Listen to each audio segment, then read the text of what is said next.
ఇస్తుందండి.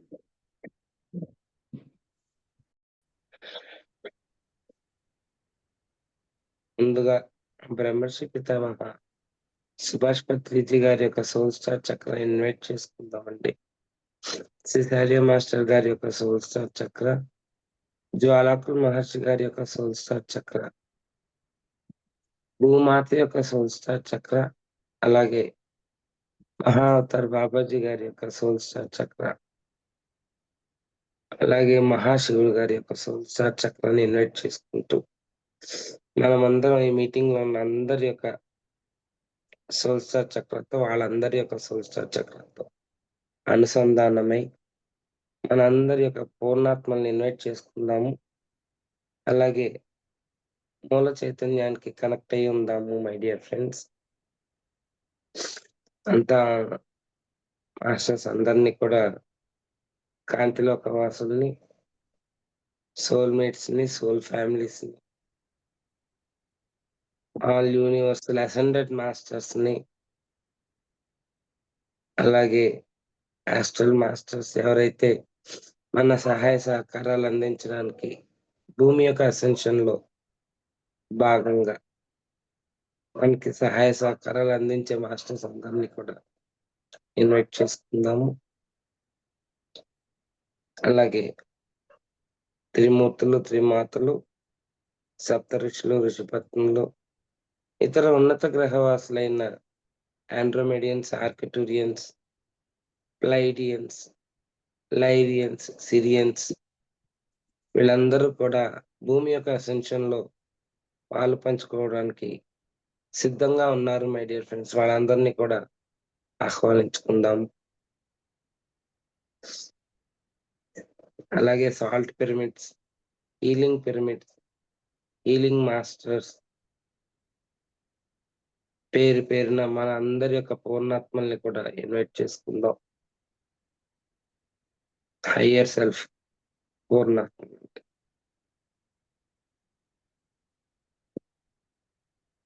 అలాగే Tobias master, Saint జర్మీన్, వీళ్ళందరూ కూడా ఋషి సాంప్రదాయానికి సంబంధించిన వాళ్ళే మై డియర్ ఫ్రెండ్స్.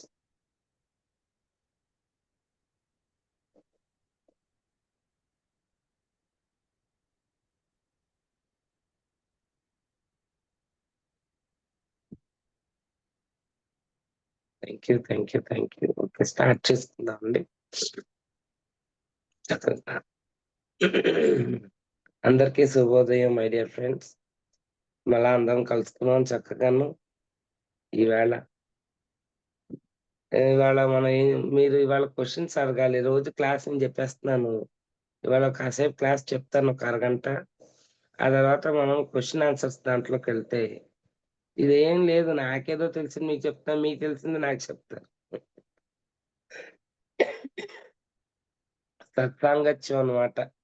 మనకి మన అందరం ఒకే పని మీద వచ్చాం భూమి మీదకి. అసెన్షన్ చేసి భూమిని అసెండ్ చేయడానికి వచ్చాం.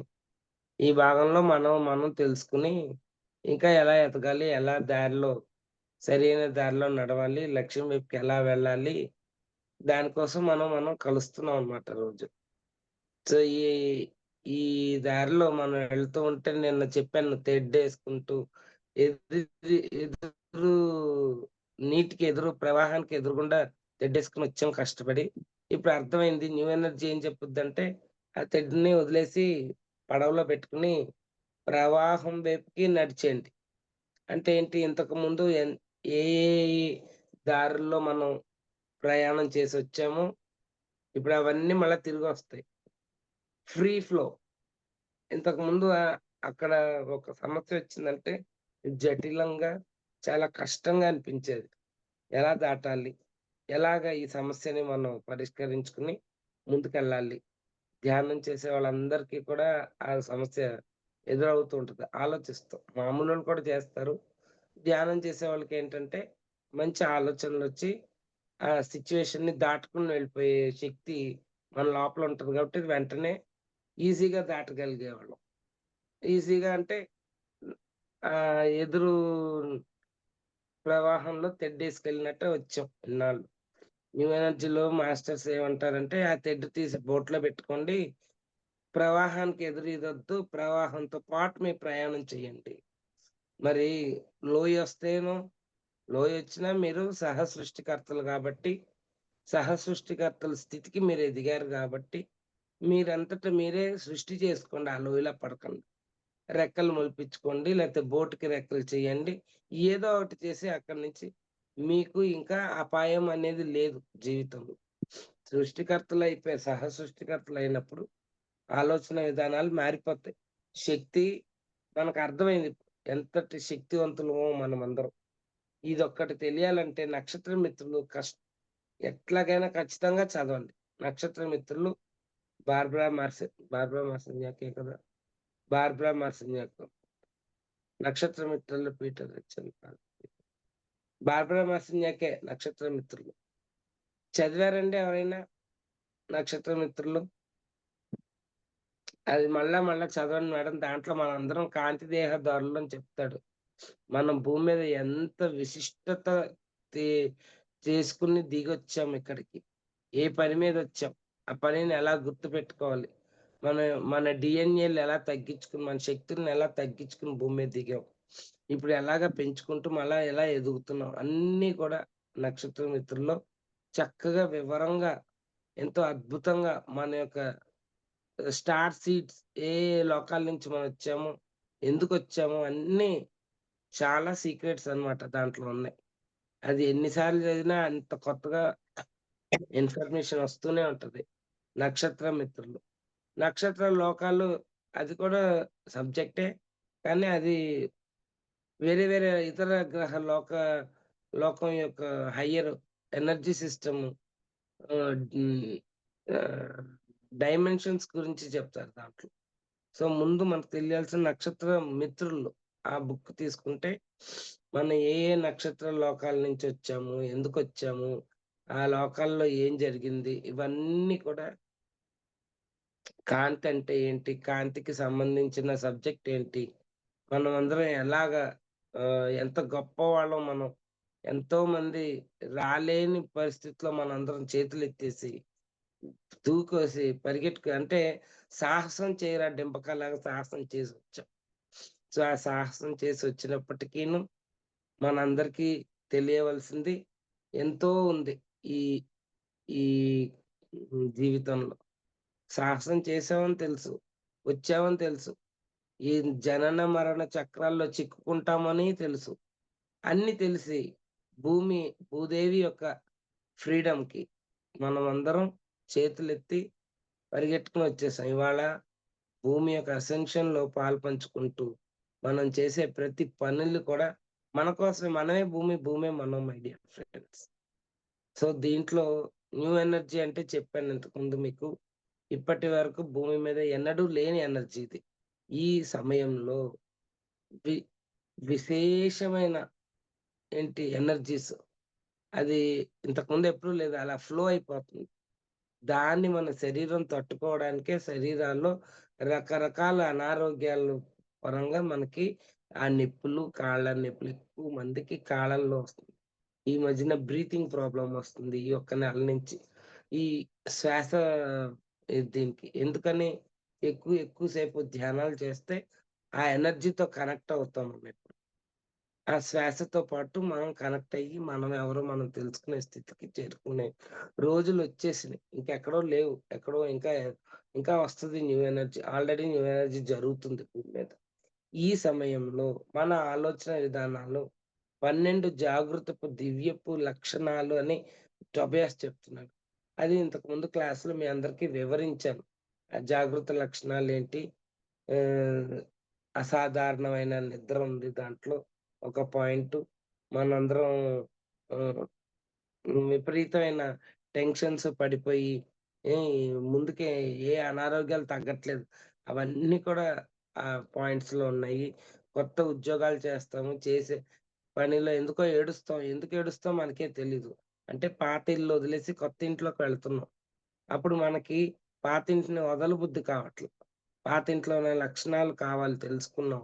ఇప్పుడు ఆ లక్షణాలన్నీ పాతయన్ని వదలాలి అంటే బాధగా అనిపిస్తుంది. కొత్త ఇంటికెళ్ళాలి ఆనందము ఉంది. పాతిళ్ళని వదిలేసే బాధ ఉంది. ఆ కన్‌ఫ్యూజన్‌లో మనందరం ఉన్నామనమాట. అందుకని ఆ లక్షణాలన్నీ కూడా ఎవరెవరైతే ఓహ్! 15 ఇయర్స్ నుంచి ధ్యానం చేస్తున్నారో, ఆ సీనియర్స్ అందరూ కూడా ఇప్పుడు ఈ సిట్యుయేషన్‌ని దాటుతున్నారు. అందరికీ జరుగుతానే ఉంది.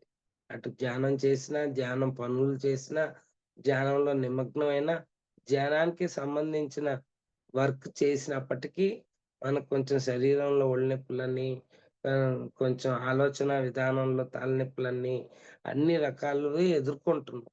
ఎదుర్కొన్నాం అవి మర్చిపోతున్నాం. ఎందుకంటే భౌతికంగా మనం ఈ శరీరం కాదు అనే కాన్సెప్ట్‌లో ఉంటూ ఉంటాం. దాంతో పాటు మన హాస్టల్ బాడీస్ 7 శరీరాలతో ఉన్నాం. ప్రస్తుతం పై 3 శరీరాలని క్లెన్స్ చేయబడింది మొన్నటిదాకా. ఇప్పుడు కింద 3 శరీరాలు క్లెన్స్ చేస్తున్నారు. అంటే క్లీనింగ్ జరుగుతుంది. ఆ క్లీనింగ్ ప్రాసెస్‌లో ఒక భాగమే ఈ అనారోగ్యాలు. అనారోగ్యాలు ఏమవ్వవు. కంగారు పడొద్దు. అక్కడక్కడ కొంచెం టఫ్‌గానే ఉంటది. పేరుకి డాక్టర్ దగ్గరికెళ్ళండి. ఆడే మందులిచ్చాడో అయి తెచ్చుకోండి. మింగుతూ ధ్యానాన్ని మట్టుకు మానొద్దు. ధ్యానం ఎంత ఎక్కువ సేపు చేస్తారో అంత మీకు చాలా ఒక ఒక మంచి కార్నర్ అన్నమాట. మంచి సమయం మనకి. దాని ద్వారా ఈ అనారోగ్యాలే కాదు, రకరకాల మానసికమైన ఆలోచన విధానాలు కూడా మారిపోతా ఉన్నాయి. అవన్నీ కూడా సెట్ రైట్ అవుతాయి. ఆ 12 జాగ్రత్తల లక్షణం మళ్ళా ఈ క్లాస్ అయ్యేలోపు చెప్పుకుందాం. దీంట్లో టోబియాస్ మనకి అర్థం అవ్వాలని కొన్ని పిట్ట కథలు చిన్న చిన్న కథల రూపంగా చెప్తూ ఉంటాడు. అందులో ఒక కథ మీకు చెప్పి వినిపించాలి అని అనుకుని క్లాస్ చెప్దాం అనుకున్నాను. దాని బదులు ఈ కథ చెప్తే ఎందుకంటే ఇప్పుడు ప్రస్తుత సమయంలో ఈ భూమి మీద మనకి జరుగుతున్నాయి. అది మనం అందరం బయటికి చెప్పుకోలేనివి కొన్నుంటాయి మై డియర్ ఫ్రెండ్స్. చెప్పుకోగలిగినవి కొన్ని చెప్పుకుంటాం. చెప్పుకోలేనివి కూడా కొన్నుంటాయి. అవి ఎలా చెప్పాలో తెలీదు మనకి. హ్మ్. అవన్నీ దాచేసుకోవాలనిపిచ్చేస్తది. కానీ అది కరెక్ట్ కాదు. ఈ సమయంలో పూర్తిగా ఓపెన్ అయిపోవాలి మనం. మొత్తం లోపల ఉన్నయన్నీ బయట ఓల్డ్ ఎనర్జీ‌నన్నీ బయటికి తన్ని తరిమేయాలి. బయటికి పంపించేయాలి. ఏది కూడా లోపల ఉంచుకోవద్దు. కొత్త జన్మ ఇది. ఈ శరీరంతోనే ఉంటూ కొత్త జన్మ తీసుకునేదే న్యూ ఎనర్జీ. ఈ జన్మలో పాత ఎనర్జీ చూడండి ఇల్లు దుమ్ము పట్టేసి దులపకపోతే ఎలా ఉంటది? దుమ్ము అలా ఉంచుకోకూడదు కదా! ఎప్పటికప్పుడు క్లీన్ చేసుకోవాలి. ఈసారి ఏంటంటే వైట్ వాషింగ్ అంటే ఇంటికి సున్నాలేస్తే ఎలా ఉంటది?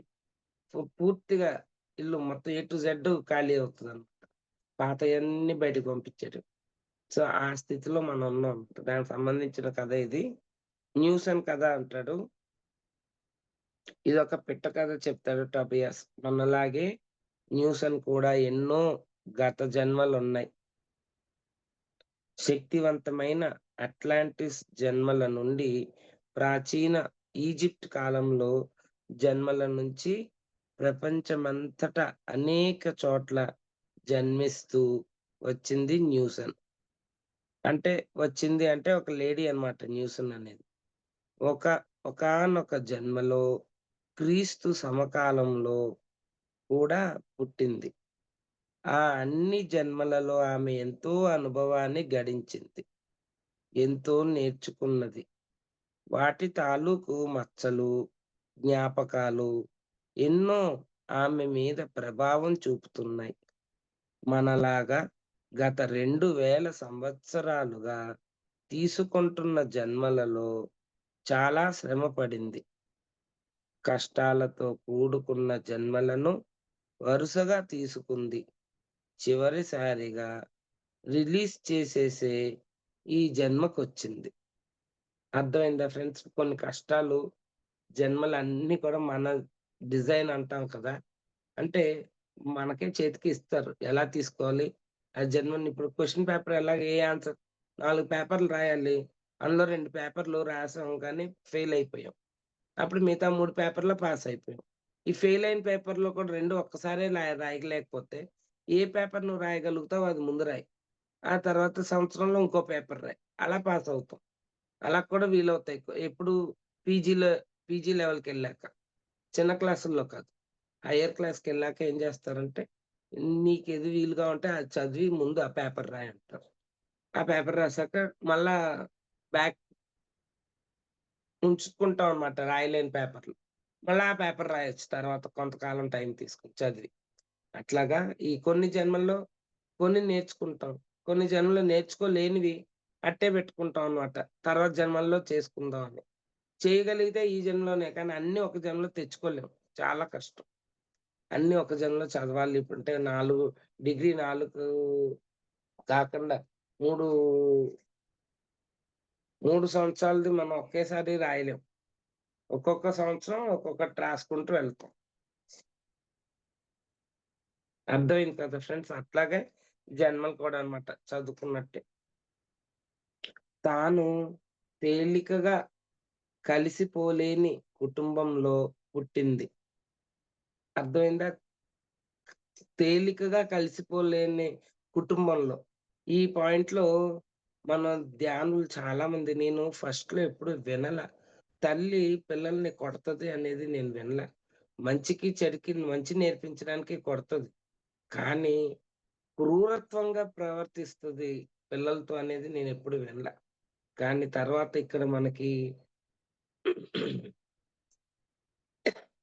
ఓఎన్‌జీసీ ప్రసాద్ గారుండేవారు రాజమండ్రిలో. ఒకప్పుడు 2000 అదేలే 2001, 2లో ఆయనొచ్చారు ధ్యానంలోకి. ఆళ్ళ ఆవిడ ఎల్ఐసీలో చేస్తూ ఉండేది. ఇప్పటికి న్యూటన్ దగ్గర ఉంటారు ఆళ్ళమ్మాయి. ఆహ్, ఓఎన్‌జీసీ ప్రసాద్ గారు ఆళ్ళమ్మాయి. రెండో పాప న్యూటన్ దగ్గరే ఉంటది. పెద్ద పాప చేసేది అప్పట్లో. అలా ఆళ్ళ ఆవిడి చెప్పేది నాకు. ఏంటి స్కూలు నుంచి రాంగానే ఆళ్ళమ్మ బెత్తం తీసుకొని ఆవిడని కొట్టేసేదట గదిలో పెట్టి.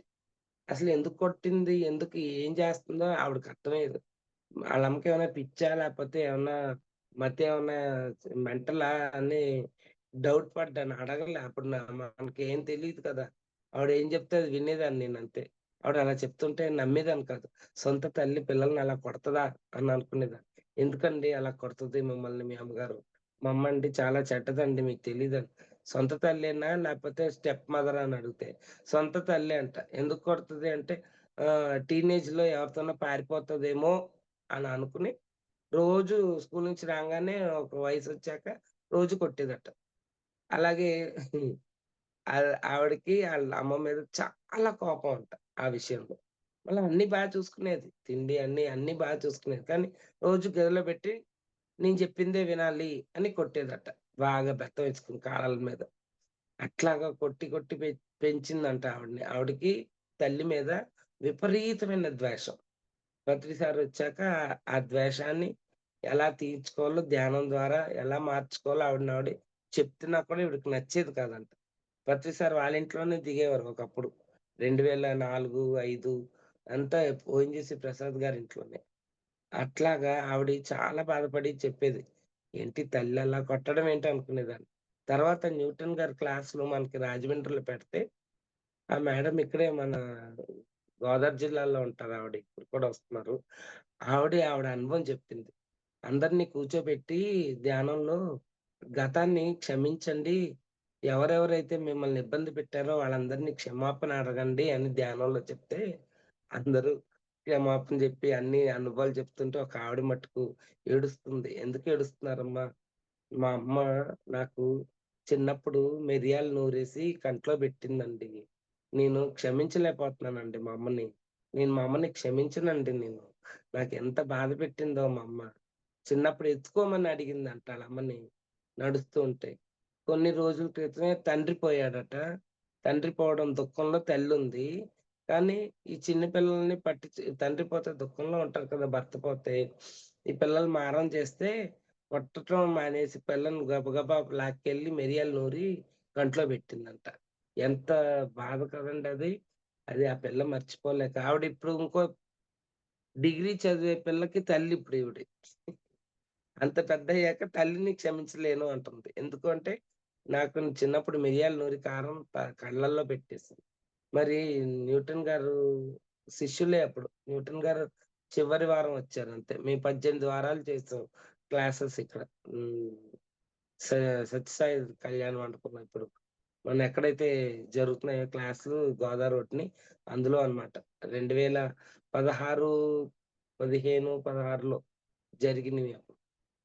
అలా జరిగినప్పుడు ఆ అమ్మాయి చాలా ఆళ్ళు చెప్పారు.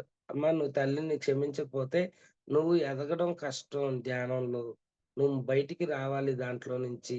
క్షమించు లోపల కళ్ళు మూసుకో ధ్యానం తల్లిని క్షమించంటే" నేను క్షమించను గాక క్షమించనని లేసి ఎళ్ళిపోయిందండి. ఇంక ఎంత బాధలో ఉందంటే, ఇంక తర్వాతన్ని కొంతసేపు వదిలేసి, అందరూ వాళ్ళ అనుభవాలు చెప్పేసాక నెమ్మదిగా పిలిచి, చివర్లో మళ్ళా ఆవిడని స్టేజెక్కిచ్చి, అక్కడ కూర్చోపెట్టి ఆవిడకి కొన్ని సంకల్పాలు చెప్పి, అందులో నుంచి ఆవిడని బయటికి తీసుకొచ్చి, మళ్ళా ఆవిడతో మాట్లాడించి, మళ్ళా ఎప్పుడో ఇంకా ఆ తల్లిని ఏడుస్తూ అప్పుడు చాలా టైం పట్టింది క్షమించడానికి. ఒక 2, 3 గంటలు తీసుకుంది. క్షమించడానికి. సంకల్పాలు చెప్పి. ఎందుకలా అంటున్నానంటే, మన జన్మలు అలా తీసుకొనొస్తాం. అది కూడా మనదే డిజైన్ అన్నమాట. సో, చేసే ఆహ్, తాను తేలికగా కలిసిపోలేని కుటుంబంలో పుట్టింది. తన గురించి మాత్రమే తాను ఆలోచిస్తూ, అందరిని కంట్రోల్ చేసే తల్లి కడుపున పుట్టింది. ఇక తండ్రేమో తాగుడుకు బానిస. భార్యకు ఇంటి పెత్తనం ఇచ్చేశాడు. ఇలాంటి వాతావరణంలో పెరిగిన న్యూసన్ స్కూల్లో నుంచి మార్కులు తెచ్చుకునేది బిడియం. స్కూల్లో మంచి మార్కులు తెచ్చుకునేది. బిడియం ఎక్కువ కావటం వల్ల ఎవరితోనూ కలవలేకపోయేది. గత జన్మల భారాలు ఎక్కువగా మోసుకొచ్చుకున్నది. దానికి తోడు ఈ ఇంటి వాతావరణం. అందుకే ఆమె ఎక్కువగా ఒంటరిగా ఉండిపోయేది. ఆమెలో ఏదో ప్రత్యేకమైనది, శక్తివంతమైనది ఉన్నది. అది బయటికి రావాలని చూస్తోంది.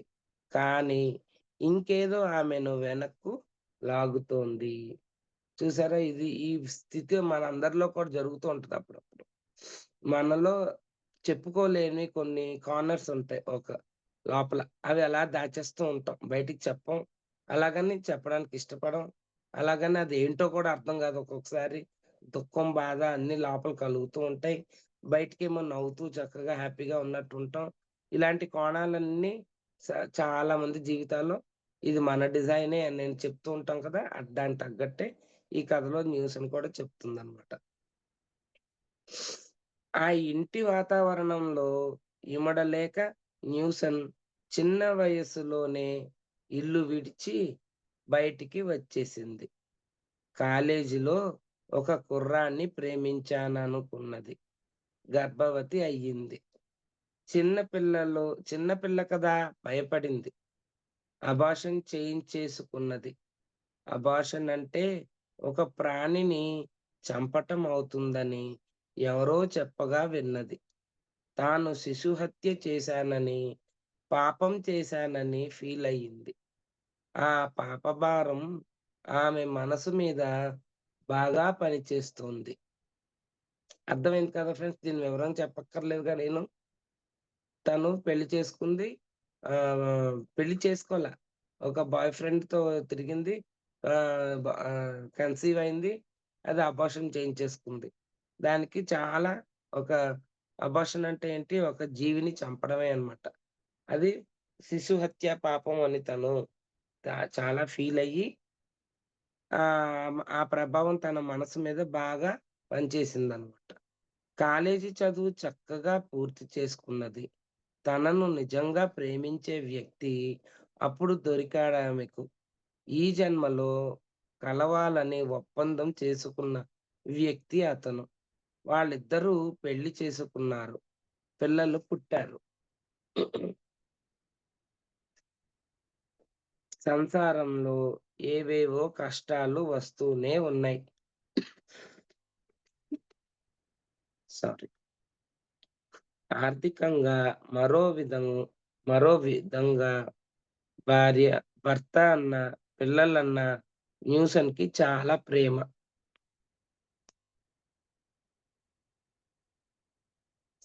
ఒకానొక దశకొచ్చాక తన జీవితంలో ఒక లక్ష్యం, ఒక దారితెన్ను లేనట్లు అనిపించిందామెకు. అందుకే కొత్త కాంతి కావాలని, ఒక దిశానిర్దేశం కావాలని చర్చికి పోవటం మొదలుపెట్టింది. ఎన్నో ఏళ్ళు వెళ్ళింది గానీ, ఆమె మనసు సమాధానం పడలేదు. తాను పాపి కాబట్టి దేవుడు తనను ప్రేమించడు అనుకున్నది. ఒకరోజు ఒక షాప్‌లో ఆమె దృష్టి ఒక పుస్తకం మీద పడింది. అది నూతన కాంతి గురించి పుస్తకం. అది చూడగానే కంగారనిపించినా దానిని కొనుక్కున్నది. ఒక్క రోజులో దానిని చదివేసింది. అందులో ఉన్న వాస్తవం ఆమెను కదిలించింది. తన మూలమైన ఇంటి నుంచి వచ్చిన సందేశం అనిపించింది. చాలా ఏడ్చింది అది చదివి. నూతన యుగాన్ని గురించి చదివింది. ఆ క్లాసులకు వెళ్ళి వచ్చింది. ఆ క్లాసులలో తాను నిజంగా ఎవరో తెలుసుకున్నది. కొత్త యుగపు వైనాన్ని అర్థం చేసుకోవటం మొదలుపెట్టింది. చాలా థ్రిల్‌గా ఫీలయ్యింది. కానీ తన లోపల ఇంకా ఏదో పట్టి ఉన్నట్లు అనిపించింది. తాను పూర్తిగా ఇంకా ఫ్రీ కానట్లుగా అనిపించింది. తాను దేనినో సృష్టించలేకపోతున్నట్లు, పరిస్థితులను మార్చలేకపోతున్నట్లు అనిపించింది. అనిపించి బాధ, చిరాకు కలిగేవి. జీవితంలో కష్టాలు ఎప్పటికి పోతాయో, తనకు నిర్వాణం ఎప్పుడు వస్తుందో చెప్పమని స్పిరిట్‌ని ప్రార్థించింది. తన జీవితమన్నా, తన కుటుంబమన్నా ఆమెకు ప్రేమ. అయినా కూడా ఆమెలో ఒక భాగం తన అసలు ఇంటికి తిరిగి వెళ్ళిపోవాలని కోరుకున్నది. అయితే ఆమెకు తనలో కలుగుతున్న సహజ ప్రేరణ వల్ల తెలుసు ఇల్లు మునుపటి ఇల్లులా లేదని. తానిక్కడే పని కొనసాగించాలని తెలుసు. క్రిమ్సన్ సర్కిల్ చెబుతున్న విషయాలను తాను చదువుతోంది. జరిగే వాటినన్నిటినీ యథాతథంగా అంగీకరిస్తోంది. పిట్టగోడ వెనక నిలబడటం సాధన చేస్తోంది. కొత్త అవగాహన ఏర్పడుతుంది గానీ, ఏదో పెద్ద ఆటంకం తెలుస్తోంది. పిట్టగోడ వెనకాల ఉండడం అంటే ఏంటో చెప్పాను కదా మై డియర్ ఫ్రెండ్స్. ఇంట్లో సమస్యలు ఏది జరిగినప్పటికీ ఎక్కడన్నా గొడవలైనా, ఎక్కడైనా సమస్య కనిపించినా అందులో దూరిపోకండి. నేనిప్పేస్తాను, దాన్ని సరిచేసేస్తాను, దాంట్లో తలదూర్చేస్తాను ఏమి ప్రతి దాన్ని కూడా సాక్షిగా చూస్తూ ఒక గోడ వెనకాల దాక్కుని ఎలా చూస్తామో, అదే ఇక్కడ కూడా టోబియాసు పిట్టగోడ వెనకాల నిలబడండి అంటాడు. అలాగా ఇక్కడ న్యూసన్ కూడా అది ప్రాక్టీస్ చేసింది. సమస్యలొచ్చేటప్పుడు పిట్టగోడ ఎనకాల ఎలా దాక్కోవాలి అని ప్రాక్టీస్ చేసింది. అంటే అన్నిట్లో అంటాం చూడు, తగుదునమ్మా అనొచ్చేసిందంటాం. అలాగా మనం ముందు తగుదునమ్మా అని అన్నిట్లోకి దూరిపోవద్దు. ఆలోచించుకొని జాగ్రత్తగా నిలబడి అప్పుడు అడుగెయ్యండి ఏదైనా.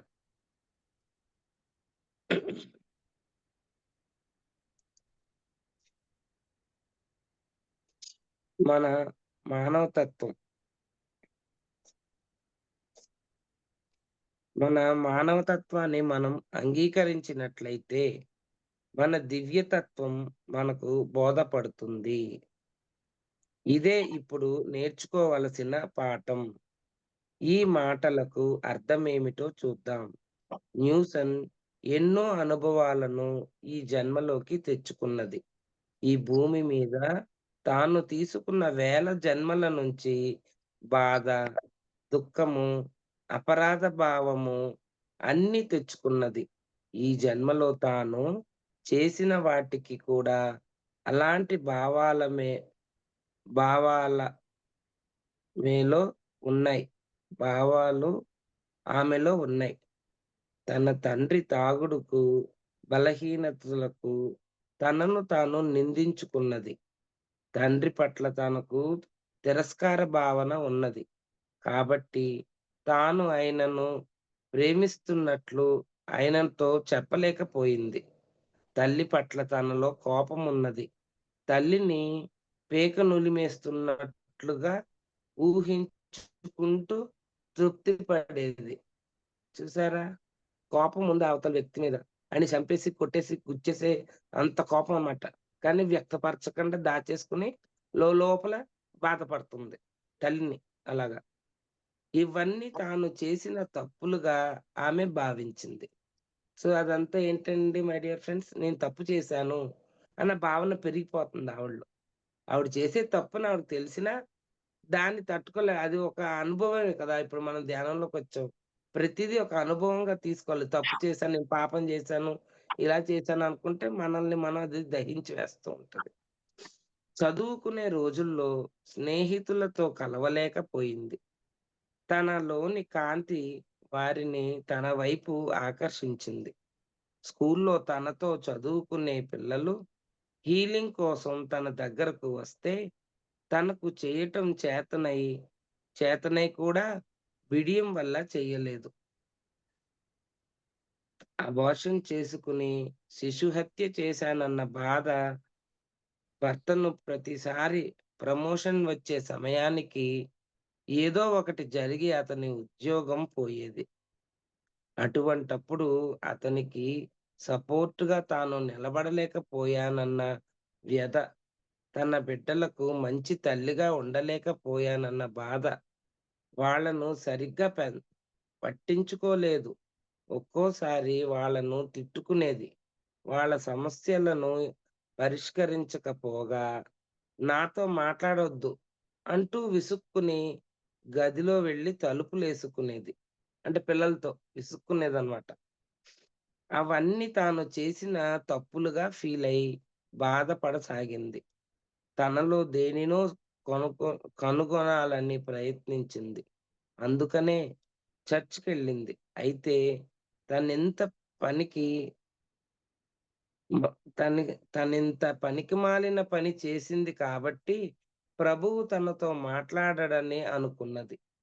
మనస్ఫూర్తిగా ప్రార్థన చేయలేకపోయింది. నీ మానవతత్వాన్ని ఆదరించి అంగీకరించు అన్న పాఠాన్ని విని, ఆమె ఇంటికి పోయి గదిలోకి ఒంటరిగా కూర్చుని ఆలోచించుకోసాగింది. కొత్త జన్మ ఎత్తినట్లుగా అనిపించలేదు. నీ మానవతత్వాన్ని ఆదరించి అంగీకరించు అన్న మాటలు తనకి చాలా కొత్తగా అనిపించిందనమాట. తానింతవరకు మానవ పరమైన విషయాలను వద్దనుకుంటూ ద్వేషిస్తూ వచ్చింది.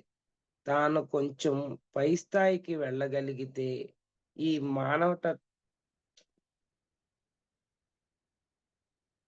మానవ సంబంధమైన వ్యవహారాలతో తాను మోస్తున్న మానవ శరీరంతో తనకిక సమస్య ఉండదని అనిపించింది.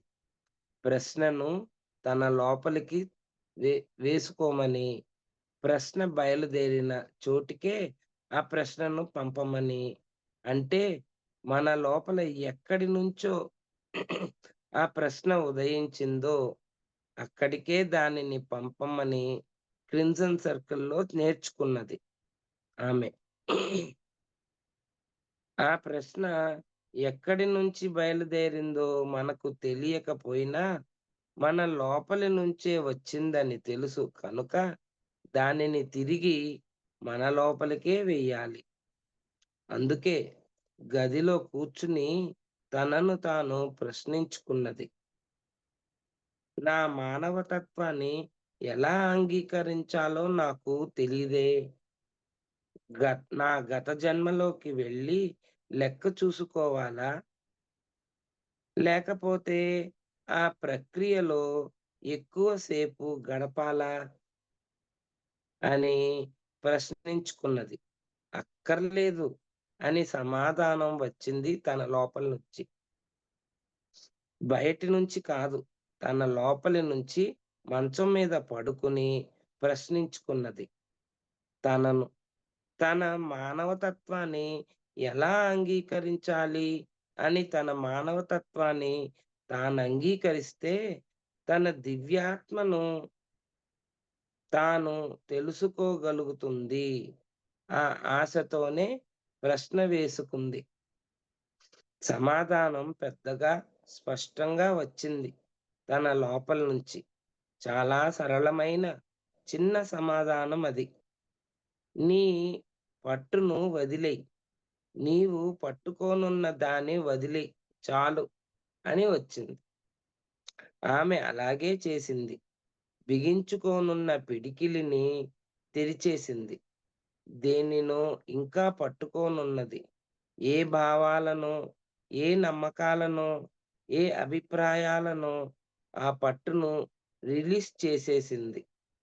అలా వదిలేసినప్పుడు ఆమెకు అర్థమయ్యింది తానెంత గట్టిగా అంతవరకు పట్టుకోనున్నదో. అప్పుడామెకు ఓరియన్ కథ గుర్తుకొచ్చింది. జలపాతంలోకి పడిపోతున్న ఓరియన్ గుర్తుకొచ్చాడు.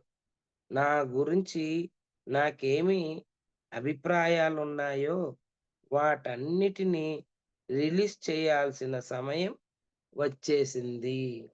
అంటే ఏంటి మై డియర్ ఫ్రెండ్స్, ఈ ఈ మా పాయింట్ ద్వారా మనం ఏం అర్థం చేసుకోవాలంటే, మన లోపల మనం ఇంకా ఎంత గట్టిగా మన భావాల్ని పట్టి పెట్టుకున్నామో లోపల. అంటే నేను చెడ్డదాన్ని, నేను ఆ రోజు ఇలాంటి పాపం చేశాను, ఆ రోజున ఇలా ఆళ్ళు చెప్తే నేను వినలేదు. ఇవన్నీ పాపం మూటలేమో అని మనకి కొన్ని అపోహలున్నాయి మన జీవితాల్లో. ఆ అపోహలన్నిటిని రిలీజ్ చేసే సమయం ఇప్పుడొచ్చేసింది న్యూ ఎనర్జీలో. అన్నిటిని వదిలేసేయండి. ఎక్కడెక్కడ మీరు బిగించుకుని పెట్టుకున్నారో మీ జీవితాల్లో మీ గురించి, మీ అపోహలన్నీ కూడా రిలీజ్ చేయాల్సిన సమయం ఈ కథ ద్వారా మనకి చెప్తున్నాడనమాట. మనం అర్థం చేసుకోవాలది. వచ్చేసింది. ఆ సమయం ఇప్పుడొచ్చింది. నా నమ్మకాల నన్నిటిని రిలీజ్ చేయాల్సిన సమయం ఇది. నా మానవ తత్వాన్ని, మనిషిగా నేను చేసిన అన్నిటిని ప్రేమగా, సగౌరవంగా అంగీకరించాల్సిన సమయమిది. చాలా. అలా చేసే కొద్దీ నా దివ్యాత్మను నేను తప్పకుండా తెలుసుకోవటం మొదలుపెడతాను. సో, మీలో ఉన్న మీ ఆత్మని మీరు తెలుసుకోగలిగే శక్తి ఎప్పుడొస్తుంది మై డియర్ ఫ్రెండ్స్? మీ మీద మీకున్న అపోహల్ని, ఏదైతే నేను తప్పు చేస్తున్నాను అన్న ఆలోచనల్ని అన్నిటిని రిలీజ్ చేసేసినప్పుడే నీలో ఉన్న దివ్యత్వపుకు సంబంధించిన లక్షణాలు బయటకొస్తాయన్నమాట. దివ్యాత్మను తెలుసుకుంటారనమాట అప్పుడే. మొదలుపెడతారు. ఇక ఆమెలో అపరాధ భావన లేదు. చూసారా? ఇప్పుడు ఇంకా అపరాధ భావన లేదు. రిలీజ్ చేసేసింది. జన్మ జన్మలుగా తనలోని ఏ మానవ తత్వాన్ని గర్విస్తూ వచ్చిందో దానినిప్పుడు అంగీకరించడం నేర్చుకుంది. మానవ తత్వాన్ని అంగీకరిస్తుంది ఇన్నాళ్ళకి. మనిషిగా తాను ఎన్నో మంచి పనులను, చెడ్డ పనులను చేసింది. అప్పటి తన పరిస్థితిని బట్టి, ఆలోచనలను బట్టి, సంస్కార స్థాయిని బట్టి తానలా ప్రవర్తించిందన్న ఒక్క చిన్న వాస్తవాన్ని ఆమె గ్రహించింది. సో, తన తప్పులు అలా ఎందుకు జరిగింది తన జీవితంలో అనేది నెమ్మదిగా ఆలోచిస్తే ఇప్పుడు తనకి అర్థమవుతుందనమాట. మానవ తత్వాన్ని గర్వంగా తీసుకునే నేను మనిషిని అనేది గర్వించేదనమాట. సంస్కార స్థాయిని బట్టి తనలా ప్రవర్తించిందన్న ఒక చిన్న వాస్తవాన్ని ఆమె గ్రహించింది. పరిస్థితి మారినా, సంస్కారం మారినా తాను వేరే విధంగా ప్రవర్తించి ఉండేదని గ్రహించింది. తాను అసెండ్ అయితే ఈ దిగువ ప్రకంపనల మనిషిగా తానిక ఉండనవసరం లేదని ఆమె ఆలోచన.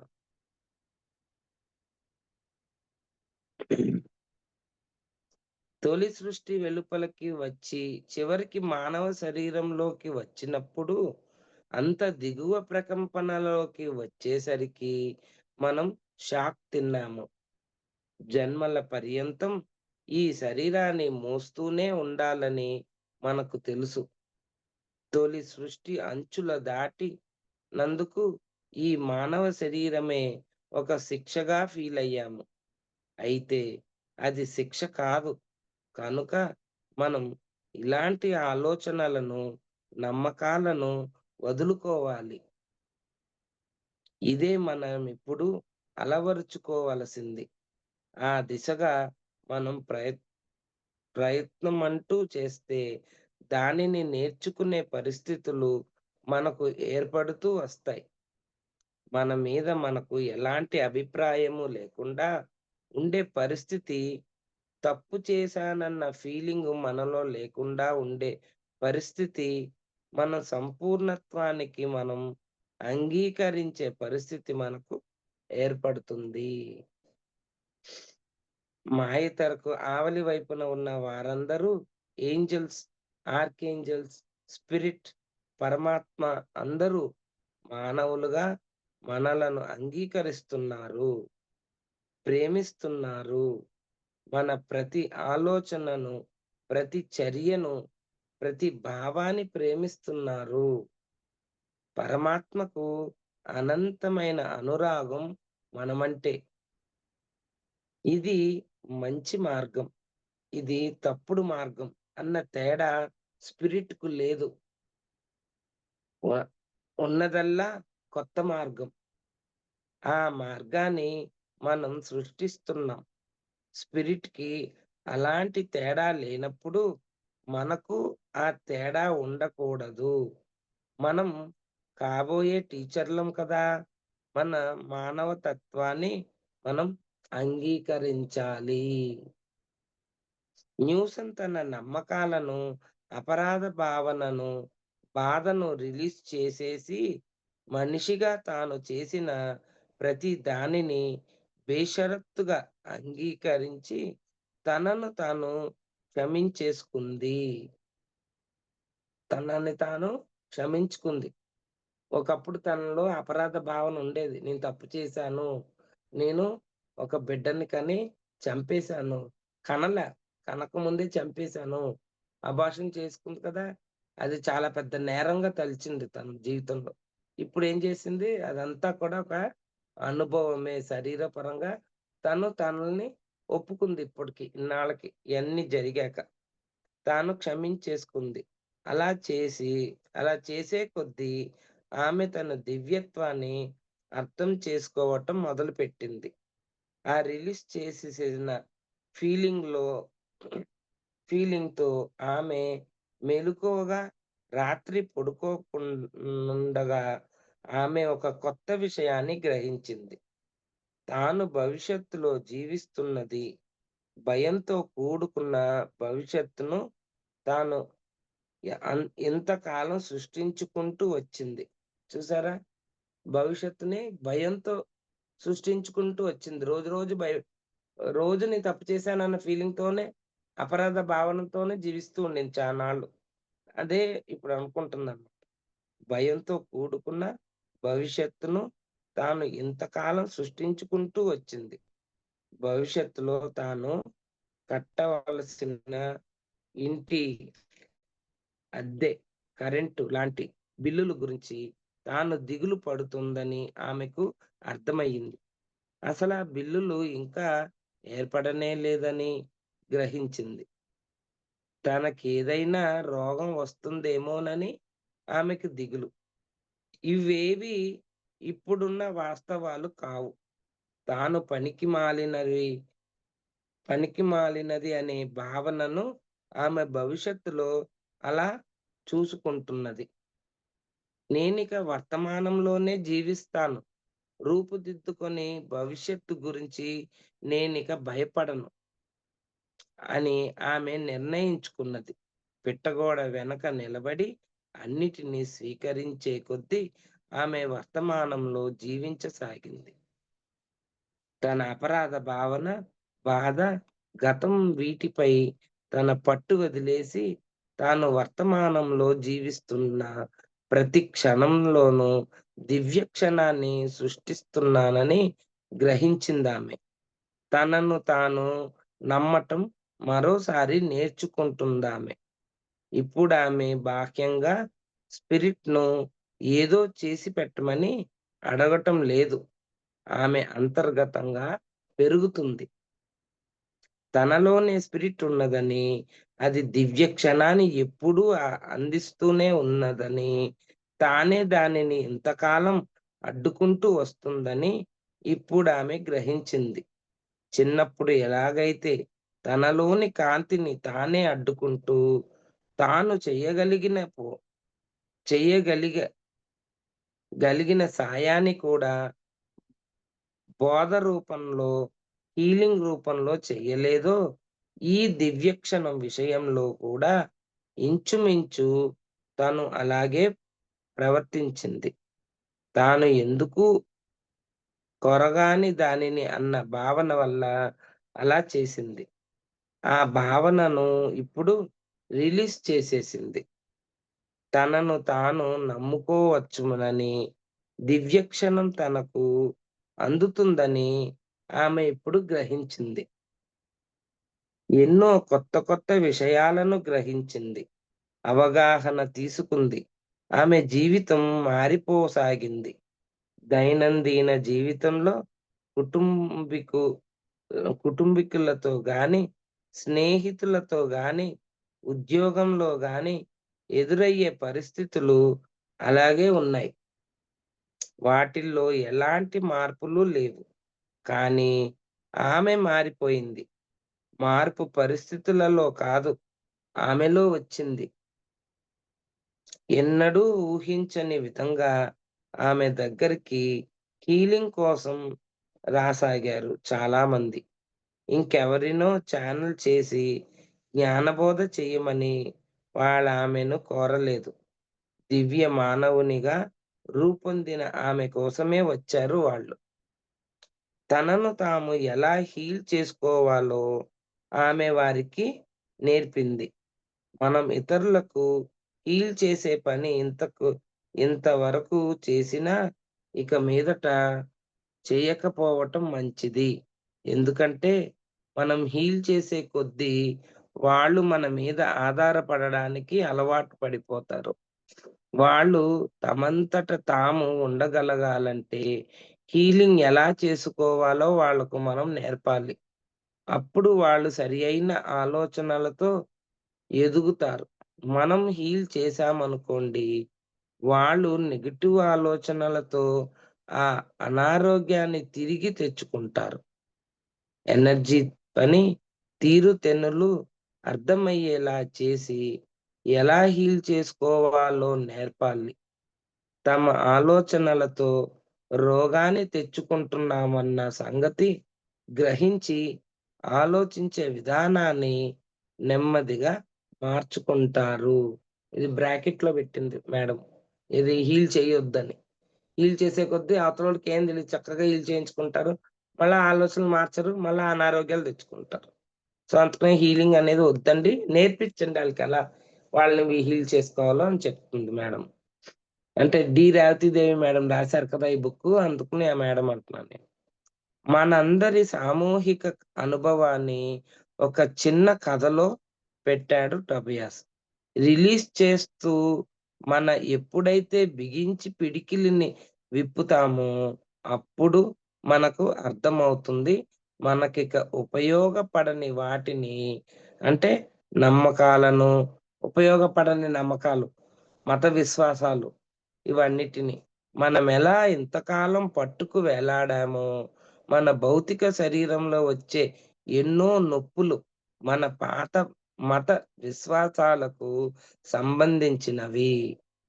ఆ విశ్వాసాల మనకిక ఉపయోగపడవు. తమను రిలీజ్ చెయ్యమని అవి అడుగుతున్నాయి. అందుకు గుర్తుగానే ఆ నొప్పులు. మత విశ్వాసాలు ఇది ఇలాగే ఉండాలన్న ఆలోచనలు, నేను తప్ప నేను తప్పు చేశానన్న అనే భావన ఇవే నొప్పులుగా, అనారోగ్యంగా బయటపడుతుంటాయి. అవన్నీ వదిలేసి కొద్దీ దివ్యత్వం మనలోకి వస్తుంది. ఈ కథ దీంతో అయిపోతుంది మై డియర్ ఫ్రెండ్స్. మళ్ళా చాలా ఉన్నాయి ఇలాగా. ఈ కథ వల్ల మనకేం అర్థమైంది చెప్పగలరా ఎవరన్నా?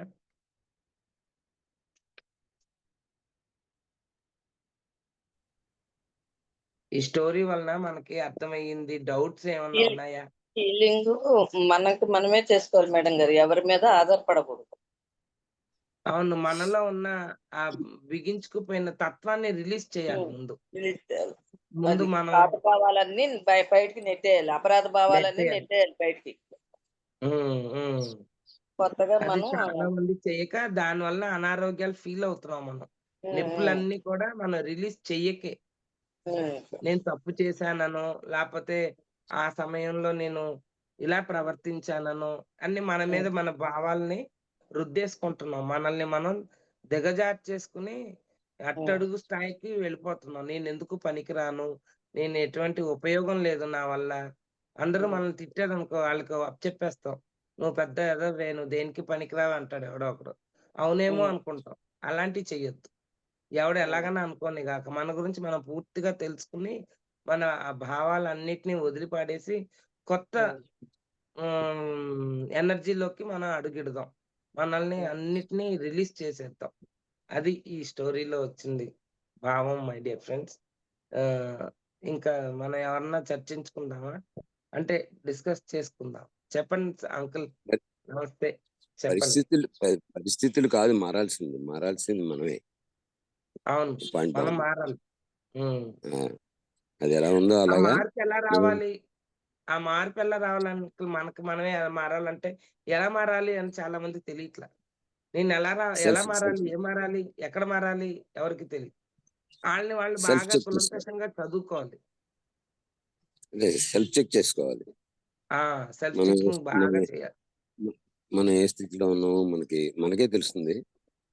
అవును. దాన్ని సవరించుకోవాలి. సో, అదోటి. పెట్టుబడి ఒకటి బాగుందది. పెట్టుబడి పెట్టుకోవడం వెనకాల ఏ స్థితిలో ఉన్నా సాక్షిగా గూడా ఉండాలి. మనం సాక్షిభూతంగా ఉండడం అనేది కరెక్ట్ అది.